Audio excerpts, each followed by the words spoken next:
Members देखो यहाँ पे इरेडा के रिजल्ट आ गए और बहुत बहुत धांसू रिजल्ट आए हैं। हम लोग सभी चीजें डिस्कस करेंगे। अदानी ग्रुप में आज काफी तगड़ी तेजी थी।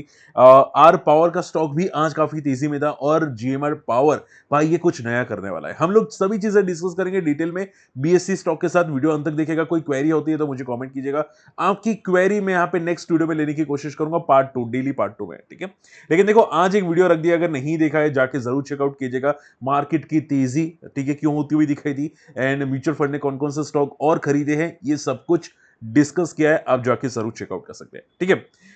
चलिए फटाफट पॉइंट पे आ जाते हैं। सबसे पहले बात करते हैं यहाँ पे इरेडा की। देखो इरेडा में बहुत बढ़िया रिजल्ट आते हुए दिखाई दिए। आज पॉजिटिव था इरेडा, ठीक है। एंड देखो इरेडा पहले जितना ओवर वैल्यूएशन था, ठीक है, अब ये ओवर वैल्यूएशन काफी हद तक कम होती हुई दिखाई दी। ये काफी पॉजिटिव संकेत है, ठीक है। देखो इरेडा के बारे में बात करना चाहूंगा। यहाँ पे देखो इरेडा पहले यहाँ पे आई थिंक 36-37 के पी पे ट्रेड करा था। अब इरेडा काफी नीचे आ चुका है, ठीक है। और रिजल्ट आपको यहाँ पे अपडेट होते हुए नहीं दिखाई दिए, ठीक है। लेकिन अगर आप देखोगे 425 करोड़ का प्रॉफिट था लास्ट ईयर, ठीक है। एंड अभी अगर बात करने जाए तो 502 करोड़ का प्रॉफिट आता हुआ दिखाई दिया, which is very very very strong, ठीक है। तो रिजल्ट काफी अच्छा है। यहां पे भी आप रिजल्ट देख सकते हैं, रिजल्ट अपडेटेड है। एंड एनपीए, ग्रॉस एनपीए यहां पे कम होते हुए दिखाई दिए 2.45% एंड नेट एनपीए भी 1.35% होते हुए दिखाई दिए। तो नंबर्स काफी अच्छे आए थे। नंबर्स हालांकि अनुमान क्या था वो नहीं पता, लेकिन नंबर्स काफी तक स्ट्रॉन्ग है। लेकिन देखो एक क्वेश्चन आ जाता है कि सर इतने अच्छे नंबर्स के बाद क्या स्टॉक में सस्टेनेबल रैली हो सकती है। देखो मैं सिंपल कर देता हूं, आप लोगों को बहुत सिंपल कर देता हूं। एरिडा में पता है हाइप क्यों है? क्योंकि बहुत सारे लोगों को एरिडा अलॉट हुआ था जब आईपीओ अप्लाई किया था, और उसके बाद काफी तेजी से भागा था ये बंदा। 25 रुपए का स्टॉक 200-300 तक जाता हुआ दिखाई दिया। लेकिन देखो इसके जो पीयर कंपैरिजन है ना, ठीक है, लाइक आरईसी पीएफसी, ठीक है।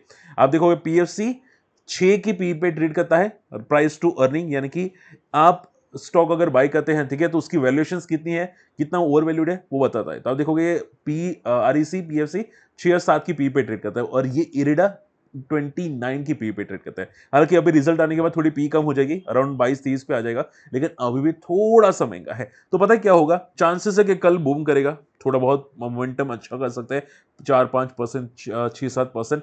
लेकिन मैं आपको सिर्फ ये समझाना चाहता हूं कि जल्दबाजी मत कीजिएगा। पहले देखो कि क्या अगर ये मोमेंटम करता है या कल गैप अप ओपन होता है तो क्या ये सस्टेन करता है गैप अप, ठीक है। मैं एग्जांपल देता हूं, ध्यान से सुनो, इंपॉर्टेंट है, बहुत इंपॉर्टेंट है। मैं देखो एक एक सिंपल कर देता हूं। मान लो ये स्टॉक की रिजल्ट अच्छा है, ठीक है, कल ओपन हुआ 3 से 4% का गैप अप, ठीक है, गैप अप ओपन हुआ, हम लोग वेट करते हैं, ठीक है। मान लो गैप अप ओपन 9:15 को, 9:30 तक देखा ये स्टॉक 5% 6% गया, एंड देन 11 बजे तक ये स्टॉक 6% जाने के बाद फॉल करता हुआ दिखाई दिया, और क्लोजिंग इसकी सिर्फ 1 या 2% आती हुई दिखाई दी। क्या हुई? 1 से 2% आती हुई दिखाई दी। इसका मीनिंग क्या हुआ?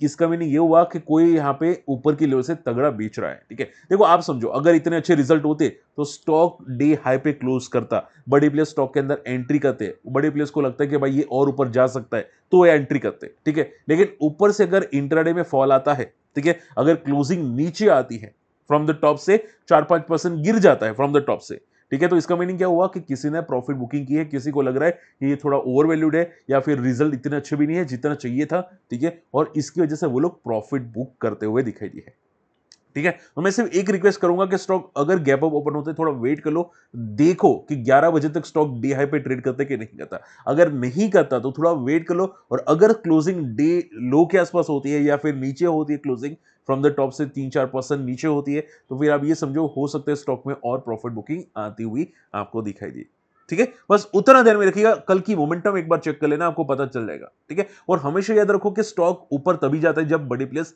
स्टॉक के अंदर खरीदारी करते हैं, ठीक है। आज आप देखोगे 8% ऊपर जाता हुआ दिखाई दिया, यानी कि बड़े प्लेयर्स खरीदारी कर रहे हैं, डेफिनेटली अच्छी खरीदारी करें, लेकिन ये रिजल्ट पहले की खरीदारी है, हो सकता है ट्रैपिंग हो, ठीक है। तो पहले रिजल्ट के बाद चेक कर लो कि भाई क्या हो रहा है। बात समझ में आई? ठीक है। चलिए आई होप ये बात क्लियर हो चुकी है। एंड अगर डे हाई पे क्लोज हुआ तो भाई सोने पे सुहागा हो जाएगा कल के लिए, ठीक है, रिटेल इन्वेस्टर्स के लिए, तो ये चीज बहुत पॉजिटिव होगी। लेकिन कल देखिएगा कि क्लोजिंग कहां पे होती है। ओके, सेकंड इंपॉर्टेंट न्यूज आ रही है अदानी ग्रुप की। अदानी ग्रुप में आज क्या फाड़ू तेजी थी। अदानी ग्रुप, हर अदानी ग्रुप के स्टॉक्स, पावर, ग्रीन, ठीक है, सभी के सभी स्टॉक 4-4% आपको ऊपर जाते हुए दिखाई दे, 3-4% आपको ऊपर जाते हुए दिखाई दे।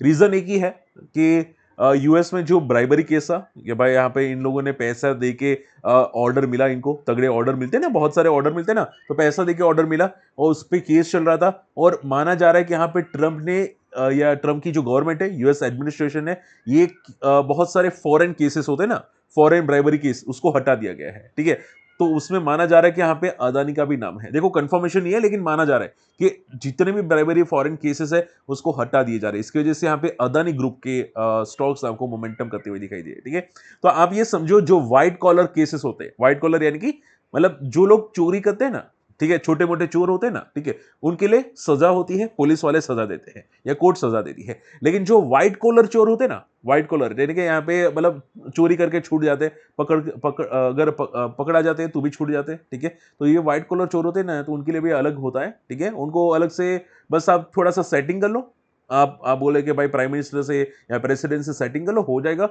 और आप छूट जाओगे। ठीक है, तो ये व्हाइट कॉलर चोर है और फर्क नहीं पड़ता और इसकी वजह से स्टॉक में तेजी काफी अच्छी आती हुई दिखेगी है।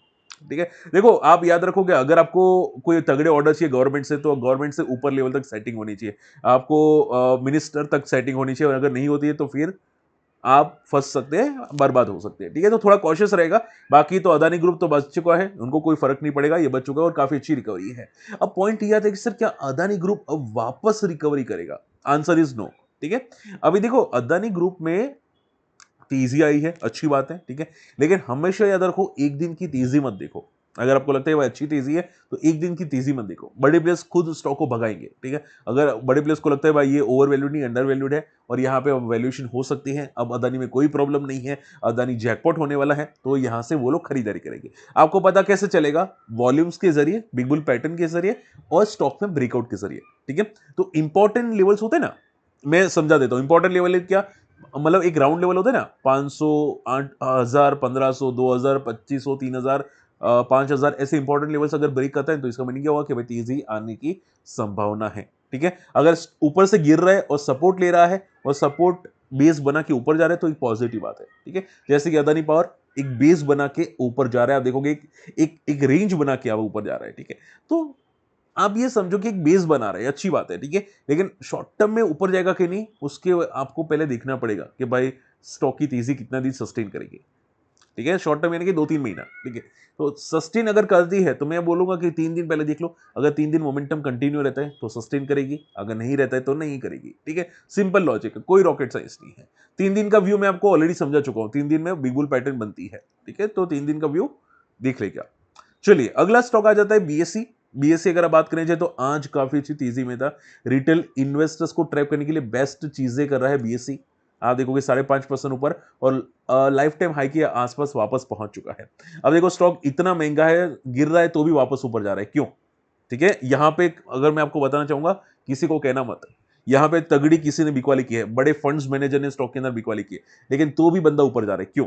सिंपल बात है। ठीक है, क्यों? क्योंकि एनएससी का आईपीओ आने वाला है और जनरली एनएससी का जो आईपीओ आने वाला है उसको अच्छी वैल्यूएशंस देने के लिए, सोचो मैं क्या वर्ड यूज करूं, ध्यान से समझो, बीएससी को अच्छी वैल्यूएशंस देने के लिए नहीं, एनएससी को अच्छी वैल्यूएशन देने के लिए ये लोग इनसाइडर में बीएससी को खरीद रहे हैं। ठीक है, ताकि एनएससी की हाइप बनी रहे, एनएससी प्री ओपनिंग मार्केट में या आईपीओ ग्रे मार्केट के अंदर अच्छा लिस्टिंग दे और उसके बाद वो लोग डाउन करे दोनों स्टॉक को, बीएससी एनएससी को। याद रखिएगा, देखो मैं बकवास नहीं करता, एक बार सोचिएगा ये क्यों इतना ओवर वैल्यूएशन होने के बाद भी सस्टेन कर रहा है। ठीक है, एक बार खत्म हो गया ना तो इनका हाल पता है कैसा होगा? देखो सीडीएसएल, सीडीएसएल अगर आप देखोगे ये स्टॉक 2000 का, ये तो रिकवर नहीं करा। ये क्यों रिकवर नहीं करा?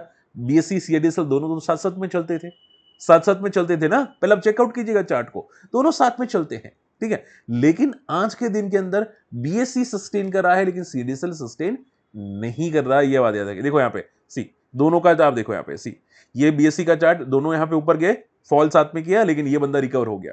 ठीक है, रही बात सीडीएसएल की, देखो यहाँ पे सीडीएसएल भी आप देखोगे एग्जैक्टली यहाँ पे ऊपर गया, ये फॉल हुआ लेकिन ये बंदा रिकवर नहीं हुआ। ठीक है, इसका मीनिंग क्या होता है कि भाई ये बीएससी को या एनएससी को एवेल्यूएशंस अच्छी देने के लिए भाग रहे हैं। ठीक है, तो थोड़ा कॉशियस रहेगा भाई, फिर आप पे डिपेंड करता है। ठीक है, ये बात याद रखिएगा, जैसे एनएससी का आईपीओ आ जाएगा ना उसके बाद हाल देखना क्या होगा।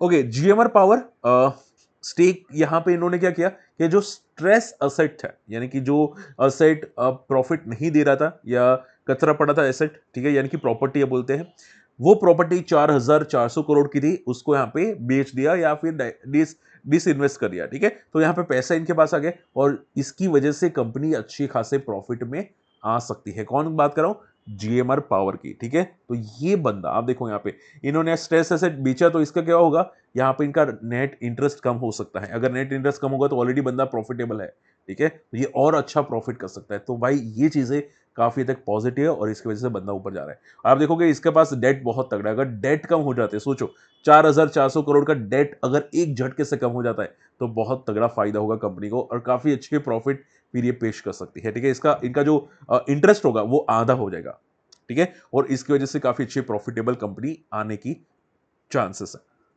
ठीक है। तो स्टॉक इसकी वजह से भाग रहा है। देखते हैं यहाँ पे चांसेस तो पूरे कि भाई फ्यूचर में सस्टेन करेगा, सर्वाइव करेगा, ठीक है। माफ कीजिएगा, चलिए आई होप ये समझ चुके हैं। इसके अलावा रिलायंस पावर, पावर भी आज 5% ऊपर था। एंड देखो पूरा पावर सेक्टर आज ऊपर है। रिलायंस पावर, फिर अदानी पावर, इरिडा, या जो भी आपको पावर सेक्टर्स के स्टॉक दिखाई देते हैं, ठीक है, वो सभी स्टॉक्स आपको ऊपर दिखाई देते हैं। इरिडा अलग है, वो प्रोवाइड करता है लोन, ठीक है, लेकिन वो सेक्टर्स को प्रोवाइड करता है, पावर सेक्टर्स को प्रोवाइड करता है। तो आप देखोगे आज रिलायंस पावर काफी अच्छा पॉजिटिव में है, ठीक है। मुझे किसी ने कमेंट किया था सर रिलायंस पावर को जरूर कवर कर देना, तो मैं वही कवर कर रहा हूँ।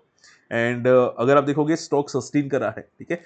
₹1 का स्टॉक था एक टाइम पे, आज 40 पे सस्टेन करा है और लाइफ हाई के नजदीक ये पहुंचता हुआ दिखाई दिया है। तो आप सोचो कि भाई ये प्योरली टर्न अराउंड बन रहा है, ठीक है। मैं एक वीडियो लाऊंगा जिसमें कंपेयर करूंगा सुजलोन के साथ रिलायंस पावर को, क्या सुजलोन जैसा रिलायंस पावर चेंज हो सकता है, और उसमें आपको डिटेल केस स्टडी प्रोवाइड करूंगा, ठीक है। लेकिन ये जिस तरह से प्रोवाइड कर रहा है प्योरली बहुत पॉजिटिव है। तो फ्यूचर रिजल्ट देखिएगा, मुझे लगता है कि अगर फ्यूचर रिजल्ट तगड़े आते हैं तो भाई ये डेफिनेटली एक ब्रेकआउट मोड में आ सकता है, ठीक है।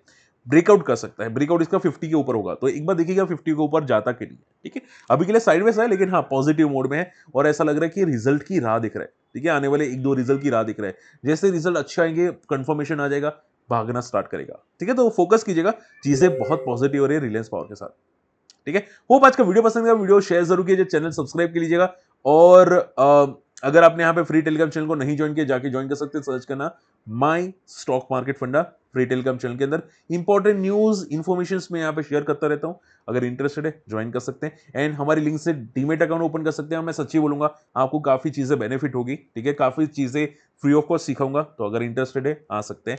और हम लोग एक आध लाइव सेशंस भी करते रहते हैं, इंटरेस्टेड आ सकते हैं। मिलते अगले वीडियो में, तब तक के लिए गुड बाय, जय हिंद।